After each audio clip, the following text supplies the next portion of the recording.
Hello friends, आज के इस क्लास में आप टेस्ट नंबर 4 देख रहे हो जो कि आपके किरण पब्लिकेशन के बुक से लिया गया है। और आज का यह क्लास आपका बीएसएससी के लिए है। इससे पहले आपको किरण पब्लिकेशन का 1, 2, 3 सेट नंबर करवा दिया गया है। अगर अभी तक आपने उसे नहीं देखा है तो प्लेलिस्ट में आकर आप देखिए। प्लेटफॉर्म वॉल्यूम फर्स्ट का भी प्रैक्टिस सेट चालू है, काफ़ी सारा उसका भी सेट हो चुका है। तो आपने अगर अभी तक नहीं देखा है तो आप एक बार आकर ज़रूर चेक कर लीजिएगा प्लेलिस्ट में। आप में से किसी को अगर इस क्लास का पीडीएफ चाहिए होगा तो नीचे टेलीग्राम का लिंक दिया हुआ है डिस्क्रिप्शन में, वहाँ से आप टेलीग्राम ग्रुप पे आ जाइए, ज्वाइन कर लीजिए। अगर वहाँ पे कोई प्रॉब्लम आए तो आप इस नंबर पर मैसेज कर सकते हैं। और अगर आपको किसी और भी तरह का प्रॉब्लम आए आपके बीएसएससी एग्ज़ाम से रिलेटेड तो आराम से आप इस नंबर पर 9576843550 नंबर पर आप मैसेज करके अपना सॉल्यूशन मतलब जो पॉसिबल होगा आपको बताया जाएगा। ठीक है, तो आप यहाँ पे मैसेज भी कर सकते हैं।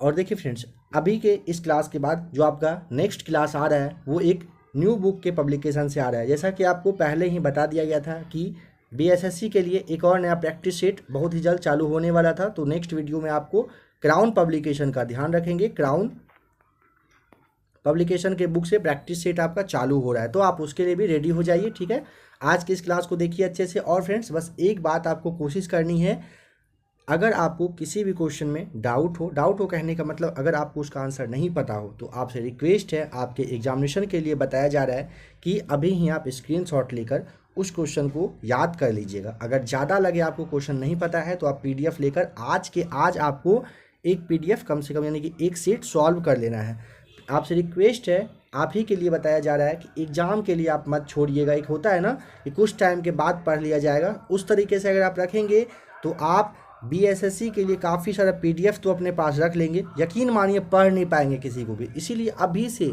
जिस क्वेश्चन पे डाउट हो उसका स्क्रीनशॉट लीजिए, क्वेश्चन को नोटबुक में तैयार करिए और एग्ज़ाम के टाइम आते आते आपका काफ़ी अच्छे से प्रिपरेशन हो जाएगा। इसीलिए ये आप ही के लिए बताया गया है। देखिए क्लास को। बताना है कि ओडिशा राज्य का सबसे बड़ा त्यौहार निम्नलिखित में से कौन सा है।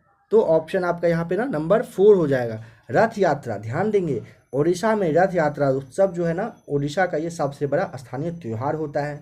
जगन्नाथ ये जो रथ यात्रा है ना, ये जो उत्सव है भगवान जगन्नाथ यानी कि भगवान जगन्नाथ का आप दूसरा नाम ऐसे समझ लीजिए कि श्री कृष्ण के लिए ये उनका मतलब कहिए कि उत्सव होता है। ठीक है, इसे आप ध्यान रखिएगा, उड़ीसा का सबसे बड़ा रथ यात्रा होता है। और एक बार देखिए, जो रथ है ना वहाँ पे जो रथ होता है, रथ का भी एक नाम है। तो जगन्नाथ के रथ को ना नंदी घोष कहा जाता है, यह भी आपसे पूछा जा सकता है। ठीक है, क्या कहा जाता है, तो नंदी घोष आपको नाम ध्यान रखना है। रथ जो होता है ना उसको नंदी घोष कहा जाता है। नंबर 2, असम के महान वैष्णव संत और सुधारक महापुरुष शंकर देव ने 15वीं शताब्दी में निम्नलिखित में से किस नृत्य शैली की शुरुआत की थी। ऑप्शन नंबर 1 हो जाएगा, क्षत्रिया का शुरुआत किया गया था। ध्यान रखिएगा, ऑप्शन नंबर यहाँ पे 1 राइट आंसर हो जाएगा। नंबर 3 है, डिजिटल लेन देन के संदर्भ में एमडीआर क्या है बताइए। ऑप्शन नंबर आपका 2 हो जाएगा। एमडीआर का मतलब हुआ आपका ना मर्चेंट डिस्काउंट रेट। ध्यान रखेंगे, डिजिटल लेन देन में एमडीआर अगर आपसे पूछे क्या होता है तो मर्चेंट डिस्काउंट रेट आप इसे कहेंगे। नंबर 4, निम्नलिखित में से कौन सा जो है ये प्रशांत महासागर में स्थित नहीं है बताना है। देखिए आपका जो मरियाना ये जो खाई है, डेविल सी है और फिलीपीन जो ट्रेंच है, यह तीनों आपका कहाँ पर, तो प्रशांत महासागर में है। ये जो बरमूदा त्रिकोण है ना, यह बस एक नहीं है, ध्यान रखेंगे। ठीक है,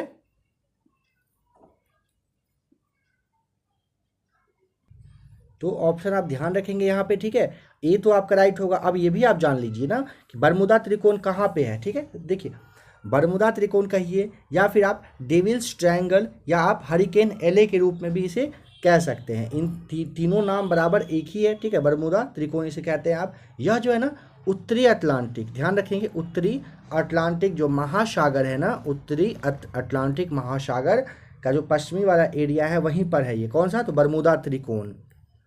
नंबर 5 बताना है यहाँ पे कि नदी, यहाँ पे ऑप्शन के अकॉर्डिंग बताइए कि किसको बिहार का शोक कहा जाता है, क्योंकि यह आपको ये ज़रूर पता होगा। तो ऑप्शन नंबर आपका यहाँ पे ना 1 हो जाएगा। किसको, कोसी को कहा जाता है क्योंकि ये मार्ग बदलती है जो कि बाढ़ का कारण लाती है। ये बिहार का शोक के रूप में आप जानते हैं किसे, कोसी नदी को। बताना है कि बेसिलिका ऑफ बोम जीसस, ठीक है, आगे आपको देखिए यहाँ पे बताना है, यहाँ पे क्या होगा आपका राइट आंसर। तो ऑप्शन नंबर ए हो जाएगा गोवा, और जो आपका है ना ये मंडोवी यहाँ पे राइट होगा। समझिएगा क्यों, क्योंकि देखिए गोवा में ना सबसे प्रसिद्ध एक चर्च है जो कि विश्व लेवल पे ईसाइयों का जो सबसे अधिक है श्रद्धालु मतलब जो आते हैं ना ये यहीं पर, कहाँ पर, तो गोवा में आते हैं। ठीक है, अब देखिए ये जो मंडोवी दिया हुआ है ना, सवाल है कि ये मंडोवी क्यों है। ठीक है, क्योंकि ना यह मंडोवी नदी के तट पर पुराने गोवा का यह शहर है। ठीक है, और यह जो है ना मतलब कि जो आपको चर्च बताया गया जिसका कि नाम क्या है, बेसिलिका ऑफ बोम जीसस, ये कहिए कि मतलब काफ़ी ज़्यादा मतलब पुराना है, और इसको ना यूनेस्को ने विश्व विरासत सूची में भी डाला हुआ है। ठीक है, तो ये आप ध्यान रखेंगे। ऑप्शन नंबर ए यहाँ पे राइट आंसर है। नंबर 7, महात्मा बुद्ध के समकालीन बताइए कौन थे। नंबर यहाँ पे ना देखिए ये जो अजातशत्रु और बिंबिसार है ना, ये दोनों जो है ना ये किसके, महात्मा बुद्ध के ही समकालीन थे। ठीक है, तो यहाँ पे क्या हो जाएगा, ऑप्शन नंबर आपका 4 राइट आंसर। बताइए निम्नलिखित में से कौन सी मिट्टी फूल जाती है, गीली हो जाती है, पर चिपचिपी हो जाती है और सूखा पड़ने पर ये सिकुड़ जाती है। इनमें से कौन सा ऐसा मिट्टी है जो गीला होने पर चिपचिपा, सूखने पर आपका सिकुड़ जाता है। तो ऑप्शन नंबर ए, क्वेश्चन 8 का ऑप्शन नंबर ए होगा काली मिट्टी। ठीक है, ध्यान रखेंगे। नंबर आपका 9 है, निम्नलिखित में से किस राज्य समूह में जनसंख्या वृद्धि की कम दर पिछले दशक में 20% से अधिक नहीं है। देखिए कर्नाटक आपका हो जाएगा। समझिएगा क्या, सबसे पहले कर्नाटक में अगर पूछे ना तो जनसंख्या वृद्धि है 15.6%। ठीक है, और तमिलनाडु में भी सेम है 15.6%, और केरल में हो जाएगा आपका 0.04.9% है। ठीक है, तो यहाँ पे क्या पूछा था, निम्नलिखित में से किस राज्य समूह में जनसंख्या वृद्धि की कम दर जो पिछले दशक में 20% से अधिक नहीं रही। तो ऑप्शन नंबर समझ गए आप कि कर्नाटक, तमिलनाडु में 15.6% रहा। ठीक है, और केरल है तो केरल में आपका रहा था 0.9%। ऑप्शन नंबर आपका यहाँ पे C3 वाला जो हो जाएगा राइट आंसर। बताना है कि निम्नलिखित में से किसे कर्नाटक संगीत के पितामह के नाम से जाना जाता है।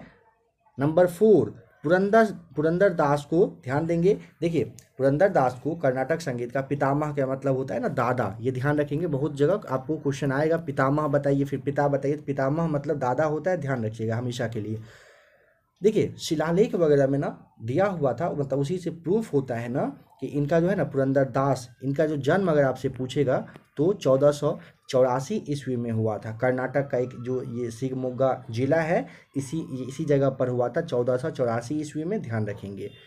नंबर 4 आपका यहाँ पे राइट आंसर हो जाएगा, क्योंकि कर्नाटक संगीत के पितामह मतलब स्टार्ट करने वाले कहीं एक तरह से तो पुरंदर दास ही थे। नीति आयोग का गठन किस वर्ष किया गया था, काफ़ी ज़्यादा इजी है, ऑप्शन नंबर ए हो जाएगा। नीति का मतलब होता है national institution for transforming India. ठीक है, 1 जनवरी 2015 से ये चालू हो चुका है, जो कि योजना आयोग के जगह पर आया था। नंबर 12, शेर शाह सूरी ने हुमायूं को किस युद्ध में हराया था। तो यहाँ पे देखिए ऑप्शन नंबर आपका ना यहाँ पे राइट आंसर क्या होगा, 4 वाला, ये चौसा की लड़ाई और जो कन्नौज की लड़ाई है यहीं पर हराया गया था। ठीक है, देखिए चौसा का युद्ध ना आपका जो आपका ये है 24 जून 1539 को हुआ था। 24 जून 1539 को हुआ था, जिसमें कि ये जो मुगल सम्राट थे कौन, हुमायूं और शेर शाह के बीच में हुआ था। ठीक है, तो ऑप्शन नंबर आपका यहाँ पे 4 राइट आंसर हो जाएगा। बताना है कि भारत के निम्नलिखित में से किस पड़ोसी देश की मुद्रा जो है वो टका है। तो देखिए बांग्लादेश की जो मुद्रा है ना, ऑप्शन नंबर ए, ये हो जाएगा टका। ठीक है, जैसे आपका म्यांमार दिया हुआ है बर्मी, तो ये जो बर्मी है ना, ये बर्मी क्यात नाम से ध्यान रखेंगे कि यहाँ म्यांमार की ये मुद्रा है। जैसे फिर आपका चीन दिया हुआ है ना, चीन का ना देखिए रेनमिंबी करके है, जो communist people's republic of China है, इसके द्वारा शुरू किया गया एक उसका आधिकारिक मुद्रा है। कौन सा, यहाँ पे देखिए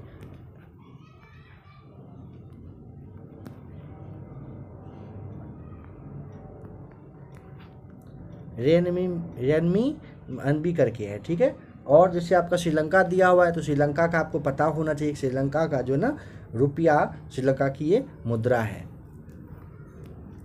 नंबर 14 बताना है कि संसद के शून्यकाल के बारे में निम्नलिखित में से कौन सा कथन यहाँ पे गलत दिया हुआ है। तो देखिए ऑप्शन नंबर जो आपका यह है ना, यह एक भारतीय नवाचार है, मतलब भारत के द्वारा शुरू किया गया, सही है। एक प्रश्न को संसद में बिना किसी पूर्व सूचना के उठाया जा सकता है, ठीक है, तो ये भी मतलब आपका यहाँ पे मतलब कहिए कि मतलब ये भी आपका सही है। नंबर थर्ड, यह प्रक्रिया के नियमों में उल्लेखित नहीं है, तो यह भी सही है। नंबर फोर, यह संसद के प्रश्नकाल सत्र में पहले शुरू होता है, तो ये आपका बस गलत दिया हुआ, जो फोर है ना, संसद के प्रश्नकाल सत्र से पहले शुरू होता है, तो ऐसा नहीं है। क्या होता है, प्रश्नकाल के जस्ट बाद वाला जो टाइम होता है उसे आप शून्यकाल कहते हैं, यानी कि दोपहर 12 बजे की जो टाइम शुरू होता है ना 12 बजे से, उस वक्त का ही मतलब कहिए कि आप प्रश्नकाल कहते हैं। उस टाइम में आप सवाल को उठा सकते हैं, प्रश्नकाल उसे आप कहते हैं। नंबर 15, निम्नलिखित में से किस किस मामले में ने भारतीय संविधान की मूल संरचना का सिद्धांत निर्धारित किया है। नंबर 15 का ऑप्शन नंबर आपका यहाँ पे ना, देखिए ऑप्शन आपका यहाँ पे 4 हो जाएगा, केशवानंद भारती केस ने, ठीक है। देखिए केशवानंद भारती मामले में ना संविधान की आधारभूत संरचना सिद्धांत पर प्रकाश डाला गया था। इसमें कहा गया ना कि संविधान की जो मूल संरचना है ना, उसको संविधान संशोधन के भी द्वारा आप बदल नहीं सकते हैं, निरस्त मतलब खत्म नहीं कर सकते हैं, ठीक है। ये आपका option number 4 Keshavananda Bharati case में ही हुआ था, ध्यान रखिएगा। बिहार का 13वां नगर निगम शहर किसे बनाया जा रहा है, अभी तक आपको 12 पता था, अब आपको 13वां बताना है। तो ऑप्शन नंबर ना आपका यहाँ पे 4 हो जाएगा, ध्यान रखेंगे, सीतामढ़ी को। देखिए सीतामढ़ी डुमरा नगर पंचायत और सीतामढ़ी नगर परिषद को मिलाकर न नगर विकास एवं आवास विभाग की पहल पर कहिए कि इसे मुहर इस पर लग गया है, ठीक है। तो ऑप्शन नंबर आपका यहाँ पे 4 सीतामढ़ी हो जाएगा राइट आंसर। किस वर्ष ब्रिटिश ईस्ट इंडिया कंपनी को बंगाल का दीवान नियुक्त किया गया था? नंबर 17, ऑप्शन नंबर आपका 4 हो जाएगा, 1700 वर्ष 1765 में आप ध्यान रखेंगे, ठीक है। नंबर 18 देखिए, दिल्ली सल्तनत की एकमात्र सामग्री ने इस अवधि के दौरान शासन किया था, तो ऑप्शन आपका बताइए क्या होगा right answer. Option number A 1236 से 1240 ईस्वी के बीच में ना किसने किया था, तो रजिया सुल्तान नाम आपको जरूर पता होगा। रजिया सुल्तान दिल्ली सल्तनत की पहले मुस्लिम शासक थी जिन्होंने 1236 से 40 तक दिल्ली पर उन्होंने शासन किया था। नंबर 18 का आपका ऑप्शन नंबर आपका ए यहाँ पे राइट आंसर है। नंबर 19 देखिए, बताइए रॉबर्ट हुक को बताना है कि किस चीज़ की खोज के लिए जाना जाता है, तो ऑप्शन नंबर ए हो जाएगा, कोशिकाओं की खोज किसने किया था, रॉबर्ट हुक के ही द्वारा किया गया था, ठीक है। देखिए 17वीं शताब्दी का मतलब जो कहिए कि दार्शनिक के रूप में ये थे, ठीक है, और इन्होंने मतलब ये 1665 ईस्वी में, ध्यान रखेंगे कब, 1665 ईस्वी में किसने, रॉबर्ट हुक ने एक मतलब कहिए कि लेंस के द्वारा ना सूक्ष्मदर्शी लेंस के द्वारा एक कॉर्क को देखा था, और जो कोशिका की खोज करने का श्रेय है ये रॉबर्ट हुक को ही जाता है, तो ऑप्शन ए आप यहाँ पे आराम से टिक कर देंगे। नंबर 20 बताना है कि भारत के निम्नलिखित स्वतंत्रता सेनानियों में से किसने अपने भाषण में कहा था कि हमारी शिक्षा का लक्ष्य छात्रों में राष्ट्रीय की भावना जागृत करना है, तो ऑप्शन नंबर सेकेंड हो जाएगा, अरविंदो घोष के द्वारा, ठीक है। 15 जनवरी 1908 को, डेट भी आप जानते चलिएगा, 15 जनवरी 1908 ईस्वी को बॉम्बे में भाषण के टाइम में अरविंदो घोष ने कहा था कि राष्ट्रीय शिक्षा का लक्ष्य छात्रों में राष्ट्रीयता की भावना को जगाना ही है। नंबर 21 नंबर जो है ना, कांग्रेस विभाजन के बाद बताना है कि कांग्रेस के बारे में पूछा है कि किस वर्ष में विभाजित हो गई और फिर किस वर्ष में फिर एकजुट हो गई थी। तो फ्रेंड्स नंबर 21 यह क्वेश्चन आपके लिए है, बहुत ही ज़्यादा इजी है, अगर आपको जवाब पता हो तो आप कमेंट करके ज़रूर बताइएगा। नंबर 21 का। नंबर 22 देखते हैं, बताना है कि महास्नानागार जिसे आप ग्रेट बाथ कहते हैं निम्नलिखित में से किस स्थान पर पाया गया था, वो जगह बताना है। इन चारों में से ना महान स्नानागार जो है कहाँ पर मिला था, तो ऑप्शन नंबर 3 हो जाएगा, मोहनजोदड़ो में। सबसे मतलब कहिए कि महत्वपूर्ण ये हड़प्पा का जो नहर भी था ना, तो यहाँ पे मृतकों का टीला के रूप में मोहनजोदड़ो फेमस है, ठीक है।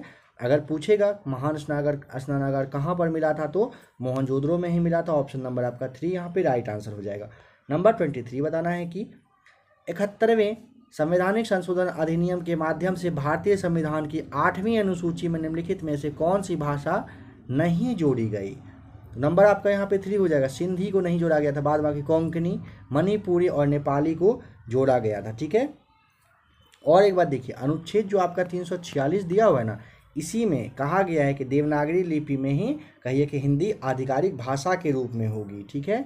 नंबर 23 अभी आपने देखा। 24 बिहार का सर्वाधिक जनघनत्व वाला जिला बताइए कौन सा है।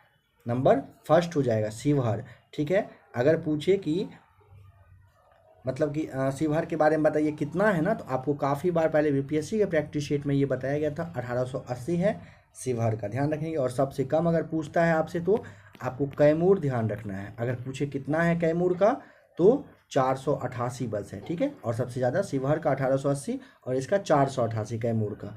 नंबर 25 निम्नलिखित में से किस देश में क्रिकेट विश्व कप 2023 आयोजित किया जाएगा। नंबर 25 का ऑप्शन नंबर 3 हो जाएगा। भारत में होना है 2023 का जो वर्ल्ड कप होगा ना, वो भारत में ही होगा।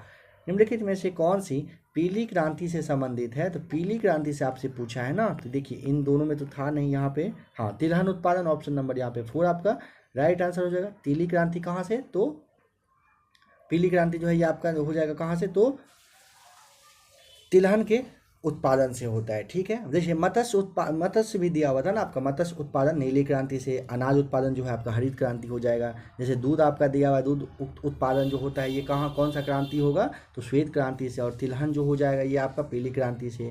तो ऑप्शन यहाँ पे आपका नंबर 4 राइट है।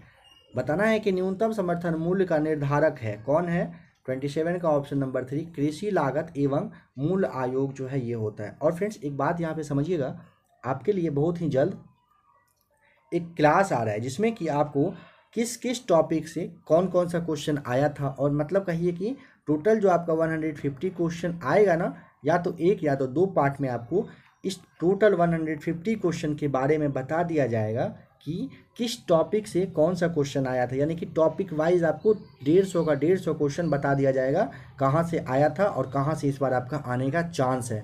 टोटल 150 टॉपिक आपको बताया जाएगा जिसपे कि आपको कमांड कर लेना है, बाद बाकी आपका आराम से बीएसएससी क्लियर हो जाएगा।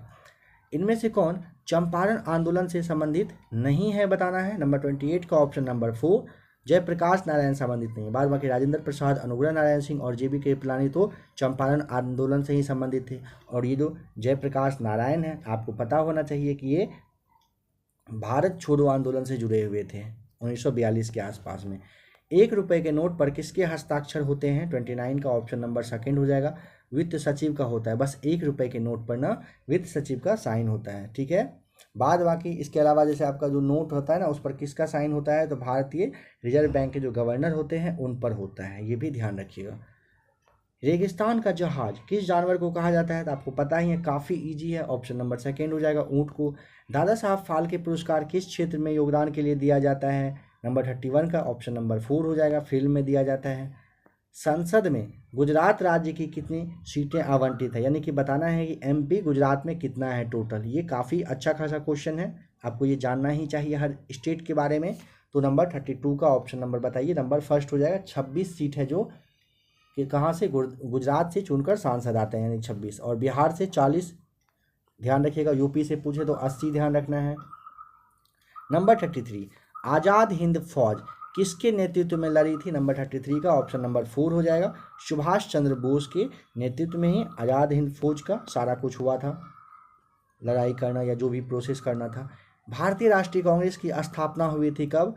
ऑप्शन नंबर 3 1985 में। ठीक है, देखिए 24 अक्टूबर नहीं, 28 दिसंबर को हुआ था इसका ना, 28 दिसंबर 1985 को भारतीय राष्ट्रीय कांग्रेस की स्थापना हुई थी। कहाँ पर, मुंबई में। मुंबई का जो एक संस्कृत महाविद्यालय था, नाम था गोकुलदास तेजपाल संस्कृत यूनिवर्सिटी, वहीं पर हुआ था। इसमें टोटल अगर पूछे कितने लोग थे तो 72 यानी 72 प्रतिनिधि इसमें शामिल हुए थे। संयुक्त राष्ट्र का मुख्यालय स्थित है कहाँ पर। ऑप्शन नंबर आपका ना यहाँ पे 3 हो जाएगा, न्यूयॉर्क में है। 1945 से ये कहिए कि चालू है।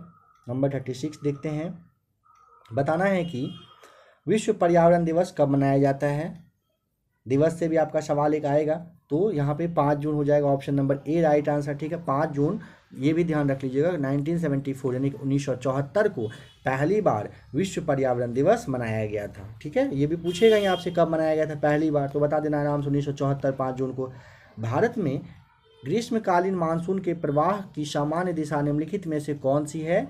नंबर 37 का ऑप्शन नंबर 4 हो जाएगा। दक्षिण पश्चिम से उत्तर पूर्व राइट आंसर हो जाएगा आपका। नंबर 38 बताइए, भारत में राष्ट्रीय आय की गणना निम्नलिखित में से किसके द्वारा की जाती है। ऑप्शन नंबर आपका यहाँ पे ना 3 हो जाएगा। केंद्रीय सांख्यिकी संगठन के द्वारा किया जाता है। भारत में राष्ट्रीय आय की गणना पूछे तो केंद्रीय सांख्यिकी एवं कार्यक्रम जो क्रियाक्रम मंत्रालय है ना, इसी के तहत केंद्रीय सांख्यिकी संगठन के द्वारा ये किया जाता है। ठीक है, काफ़ी इंपॉर्टेंट है, ये भी ध्यान रखना है आपको। नंबर 39, त्रिपिटक निम्नलिखित में से किससे संबंधित है? तो बौद्ध से, option number second right answer हो जाएगा। मानवाधिकार दिवस मनाया जाता है कब? नंबर 40, ऑप्शन नंबर यहाँ पे फर्स्ट हो जाएगा। 10 दिसंबर से आप मानवाधिकार दिवस मनाते हैं। अगर पूछे स्टार्ट कब हुआ था तो सबसे पहली शुरुआत 1948 में हुई थी। ये आप 1948 वाली बात भी ध्यान रखिएगा फ्रेंड्स। और देखिए, जैसे आपका मानवाधिकार दिवस वगैरह है ना, साइंस से जो भी क्वेश्चन है, हिस्ट्री से है, जिस भी टॉपिक से क्वेश्चन है, यकीन मानिए बहुत ही जल्द आपको हर एक टॉपिक करवा दिया जाएगा, टॉपिक करवा दिया जाएगा। अभी आप प्रैक्टिस शीट के थ्रू कम से कम इतना एनालिसिस कर लीजिए अच्छे से, क्वेश्चन का लेवल क्या रहेगा, कहाँ से क्वेश्चन पूछा जा सकता है। और प्रैक्टिस शीट जब आपको ये एक कहिए कि मतलब सेट प्रोवाइड करवाया जाएगा, स्पेशल सेट, तो उसमें आपको काफ़ी ज़्यादा आसानी रहेगी आपके एग्जाम में, आपको काफ़ी हेल्प भी मिलेगा। राष्ट्रीय मतदाता दिवस मनाया जाता है कब? 41, ऑप्शन नंबर आपका सेकेंड, 25 जनवरी को मनाया जाता है। ठीक है, नंबर 42 बताना है कि भारत में पंचायती राज की त्रिस्तरीय व्यवस्था का अनुमोदन किस समिति के द्वारा किया गया था? तो ऑप्शन नंबर यहाँ पे ना फर्स्ट हो जाएगा, बलवंत राय मेहता जो समिति था, इसी के द्वारा किया गया था वर्ष 1957 में। भारतीय संविधान की प्रस्तावना में समाजवादी शब्द की संशोधन के द्वारा लाया गया था। 43 का ऑप्शन नंबर हो जाएगा आपका यहाँ पे राइट आंसर, सेकेंड सही, यानी कि 42वां संविधान संशोधन जो कि आपका 1976 में हुआ था ना, इसी के द्वारा क्या हुआ था? समाजवादी शब्द को जोड़ा गया था। ठीक है, नंबर 44, निम्नलिखित में से कौन सा सिंधु घाटी की सभ्यता से संबंधित स्थल नहीं है बताना है? तो ऑप्शन नंबर जो आपका ये है ना 3, पाटलिपुत्र नहीं है। बाद बाकी कालीबंगन, रूपपर, लोथल, ये तीनों कौन से सब हैं? तो सिंधु घाटी सभ्यता के ही मतलब जगह हैं। भारतीय संविधान के किस अनुच्छेद में चुनाव का उल्लेख किया गया है? 45 का ऑप्शन नंबर 3, यानी कि 324 अनुच्छेद जो है ना, इसके तहत क्या है? निर्वाचन आयोग का उल्लेख किया गया है। नंबर 46 में बिहार में 3 सर्वाधिक प्रति व्यक्ति बिजली उपभोग वाले जिलों का सही क्रम बताना है, क्या है? नंबर 46 का ऑप्शन नंबर 3। सबसे पहले पटना टॉप पे, फिर गया, फिर नालंदा है। ठीक है, पटना में अगर पूछिए ना बिजली की खपत के बारे में बताइए कितना होता है, ये भी पूछा जा सकता है ना, तो ऐसे समझिए 496.5 है पटना का खपत, और नालंदा सबसे कम है यानी कि 100.8 हो जाएगा। ठीक है, नेक्स्ट क्वेश्चन देखते हैं।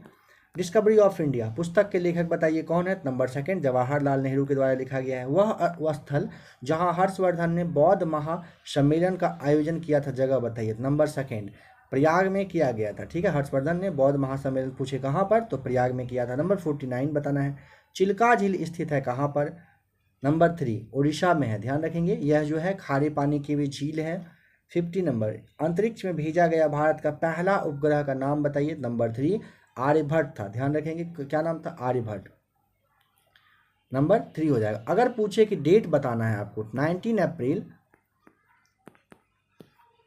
अप्रैल आपका ये 1975 को भेजा गया था। ठीक है, नाम उसका अगर पूछ ले तो ध्यान रखेंगे, अंतरिक्ष में भेजा गया पहला भारत का उपग्रह कौन सा? आर्यभट्ट था। ठीक है, नंबर 51 बताइए, यहाँ से आपका साइंस का क्वेश्चन स्टार्ट हो रहा है। 25, एक अवतल दर्पण के वक्रता केंद्र पर रखी वस्तु का जो प्रतिबिंब है वो कहाँ बनेगा?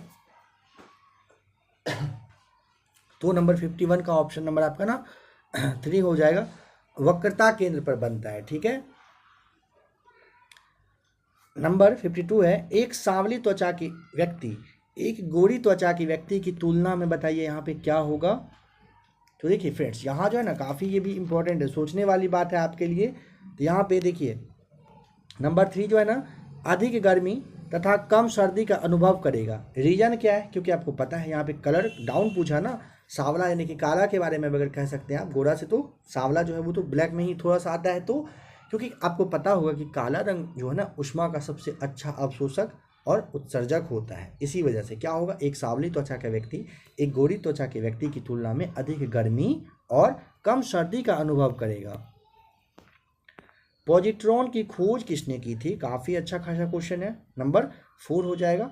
देखिए पॉजिट्रॉन का जो है ना खोज एंडरसन के द्वारा किया गया था, ठीक है। अगर पूछे आपसे, समझिएगा सुनिएगा, कि प्रोटॉन की खोज किसने की थी, रदरफोर्ड के द्वारा किया गया था। इलेक्ट्रॉन की खोज अगर इलेक्ट्रॉन के बारे में अगर पूछता है तो जे थॉमसन नंबर 2 ने किया था, और अगर न्यूट्रॉन की पूछता है तो चैडविक के द्वारा नंबर 3 किया गया था, ठीक है। नंबर हो गया। अब देखते हैं नंबर 54, दूरदृष्टि निवारक के लिए काम में लेते हैं, कौन सा लेंस लिया जाता है, या दर्पण लिया जाता है। नंबर 3 उत्तर लेंस का आप यूज करेंगे, ठीक है। नंबर 54 का ऑप्शन नंबर 3 हो जाएगा। ट्रांसफार्मर क्या है बताइए। देखिए ट्रांसफार्मर के बारे में अगर पूछता है ना तो आपको बताना है कि यह एक एसी वोल्टता घटाने और बढ़ाने में प्रयुक्त होता है। किसका यूज, ट्रांसफार्मर का होता है। नंबर 56 है, बैटरी में कौन सी धारा होती है। नंबर आपका यहाँ पे सेकंड हो जाएगा, डीसी धारा होती है बैटरी में। नंबर 57, बताइए कि 3A की धारा क्या होगी, 3 एम्पेयर की धारा क्या होगी। नंबर 57। तो यह क्वेश्चन ना आपके लिए है, अगर आपको जवाब पता हो, साइंस से क्वेश्चन आपके लिए हो सकता है, 2 और क्वेश्चन आपको दे दिया जाएगा, आपको भी थोड़ा बहुत अब मेहनत करना है। आप बताइए अगर आपको जवाब पता होगा तो। बताइए कि तारों के टिमटिमाने का आंशिक कारण क्या होता है। नंबर 4 हो जाएगा। इन चारों में से कोई नहीं, यानी कि देखिए जो आपका ये है ना, आपको पहले ही यहाँ पे बता दिया जा रहा है, आप यहाँ पे समझ लीजिए कि क्या लिखा हुआ है। हो सकता है आपको दिखने में दिक्कत हो थोड़ा सा। वातावरणीय, ठीक है, वातावरणीय आपका अपवर्तन होता है, ठीक है, अपवर्तन। ध्यान रखें, तारों का चमकना वातावरणीय अपवर्तन के कारण होता है, ठीक है। प्रकाश के अपवर्तन के कारण ही ना जल में जो आपको क्षण टेढ़ा दिखता है ये होता है। प्रकाश के प्रकीर्णन के कारण, ध्यान देंगे, प्रकाश के प्रकीर्णन के कारण सूर्योदय और सूर्यास्त जो है ना, सूर्यास्त के समय में जो आपको जो मतलब सूर्य जो लाल दिखाई देता है वो क्यों होता है, तो प्रकाश के प्रकीर्णन की वजह से। देखिए यहाँ पे जैसे 59 आपका है ना, बताना है आपको, यहाँ पे पायरोमीटर लिखा हुआ है फ्रेंड्स, ठीक है।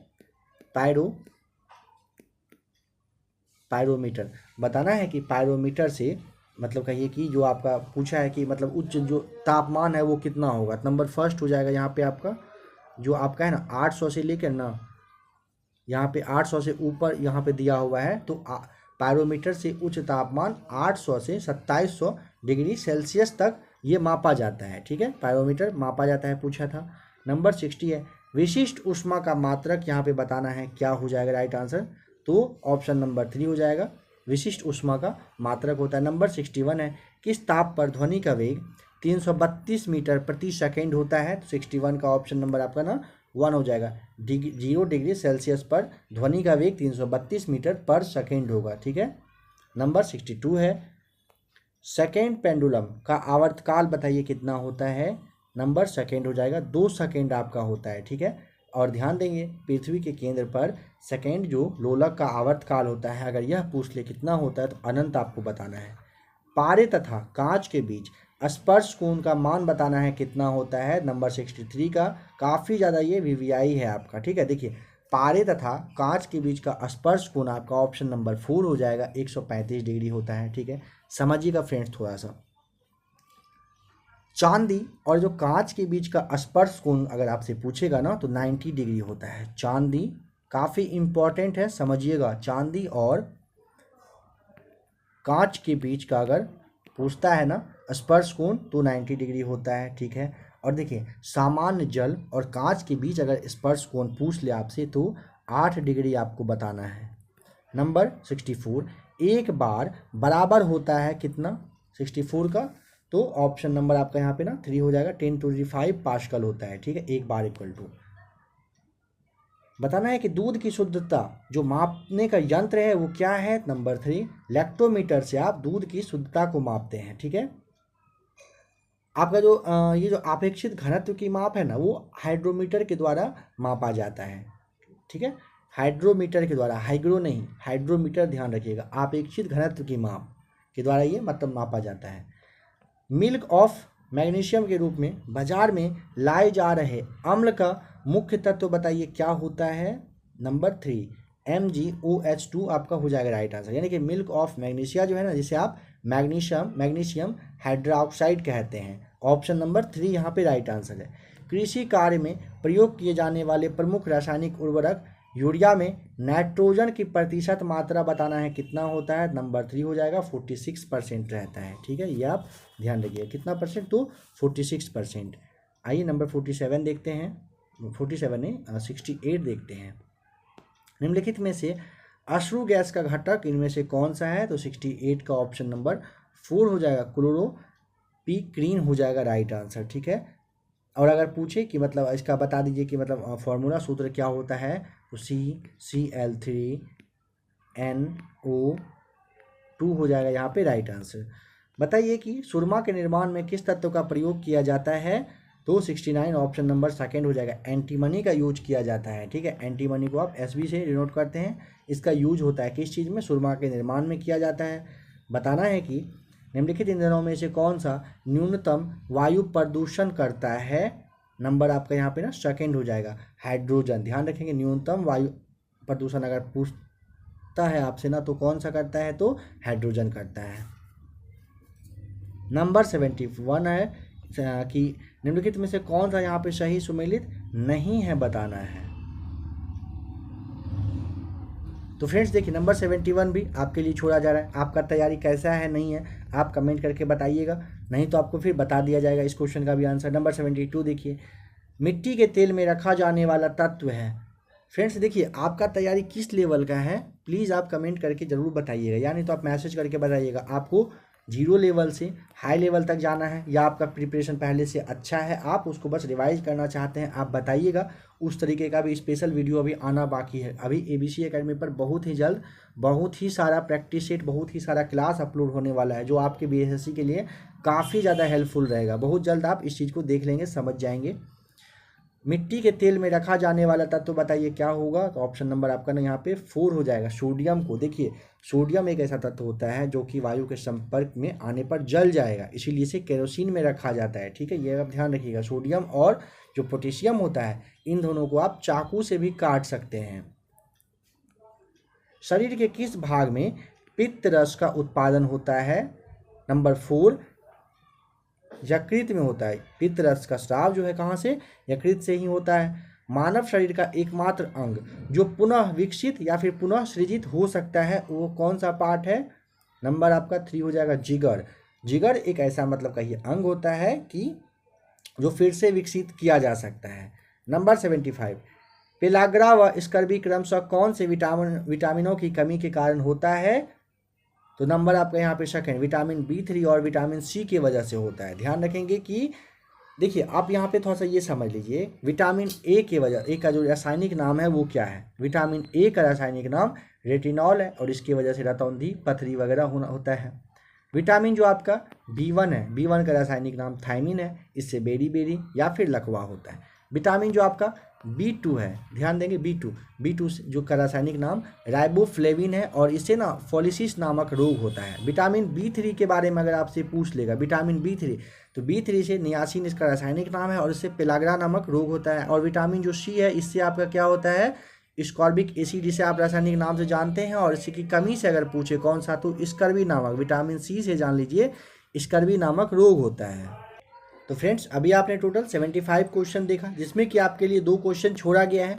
अगर आपको जवाब पता हो तो आप कमेंट करके ज़रूर बताइएगा, यानी तो आप मैसेज करिएगा अगर आपको और भी किसी तरह का प्रॉब्लम हो।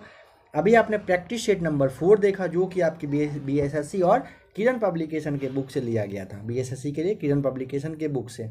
नेक्स्ट क्लास क्राउन पब्लिकेशन का BSSC का प्रैक्टिस सेट भी आ रहा है, और अब आपको तीनों प्रैक्टिस सेट एक साथ मिलना चालू हो जाएगा। आशा करता हूँ आज का क्लास अच्छा लगा होगा। अगर आपको क्लास सच में अच्छा लगा होगा और आप नेक्स्ट वीडियो के लिए इंटरेस्टेड हैं, तो आप लाइक ज़रूर करिएगा। लाइक करने से समझिए बात को कि मोटिवेशन मिलता है, और मोटिवेशन मिलता है तो एक लाइक की वजह से ना एक क्वेश्चन को और अच्छे से बताने का मन करता है। ठीक है, तो अगर आपसे पॉसिबल हो तो आप लाइक ज़रूर करिएगा, और आप BSSC के लिए चैनल को सब्सक्राइब कर लीजिएगा। बने रहिएगा ABC एकेडमी के साथ। वीडियो देखने के लिए आपका बहुत बहुत थैंक्स।